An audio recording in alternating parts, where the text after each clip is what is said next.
To install the MySQL Workbench in the system, go to the Google and write download MySQL. Once you write and search, it will open this window, and just click on MySQL Community Server.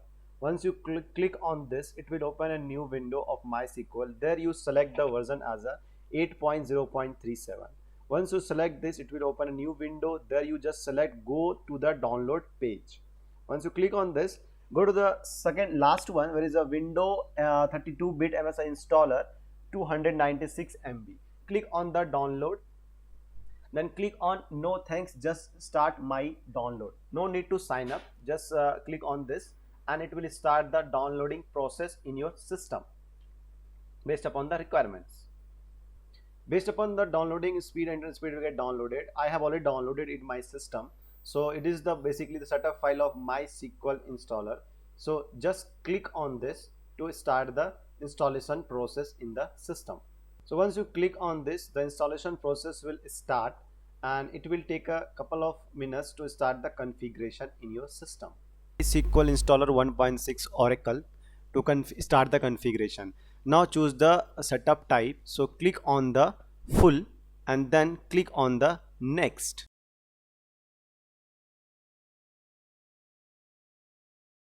Now it is ready to install all the setup which is required for the installation. So click on the now execute.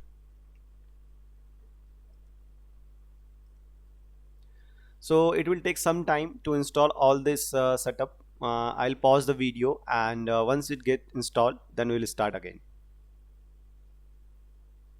So it has installed completely. Now click on the next. Again click on the next to start the configuration. Again click on the next. Again click on the next. Now set the password.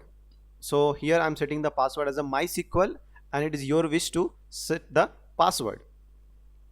Now repeat the password. Add the user. So first click on the host to select the local host and username as a root. Then password, same password that you have set up, MySQL in my case, and same MySQL over here. I think username root is not it's a reserve word, so I'm going to write over here as a roots.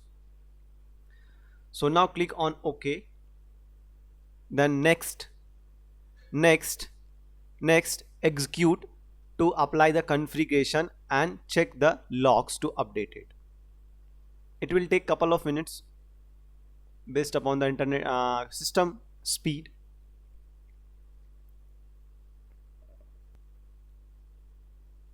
So it is completed already. So now click on the finish.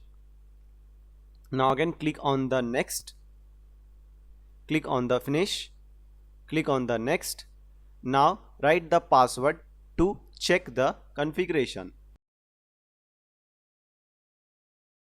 Password, just click on the check. Now connection is successfully established. Now click on the next and execute. So running the script in the backend to check the configuration is set up in the system or not.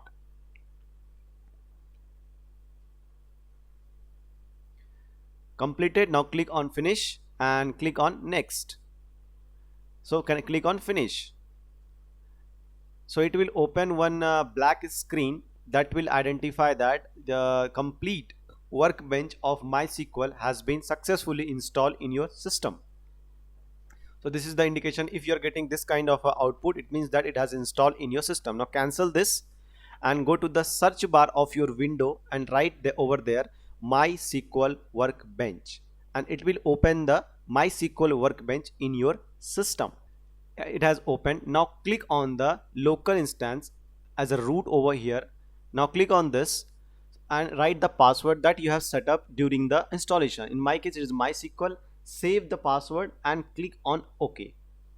It will open the complete window of MySQL Workbench where we are going to write the SQL query. So this is a SQL query writing area. In my case the query is already available over here because I had installed before also. So I'll delete all this from here, and then after deleting of this SQL query, whatever is mentioned over here, we will click on the schema to refresh it. So by default there is a Sakila and World, two database is available for the practice, and system is, by the way, is the default one. So right, use Sakila to set up the Sakila database to use, and run this by using that symbol.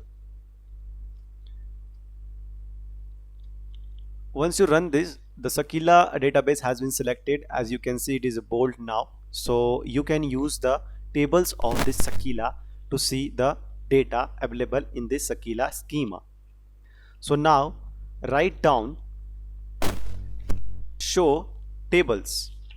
So as you write this and run, it will show the table available in this schema.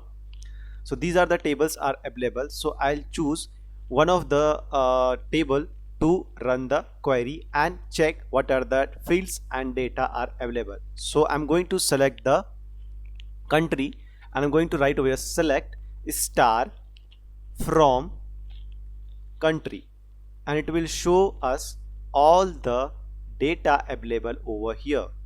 So whatever the data is available, it is reflecting over here. If you are able to get this, means it has installed in your system successfully. Thank you.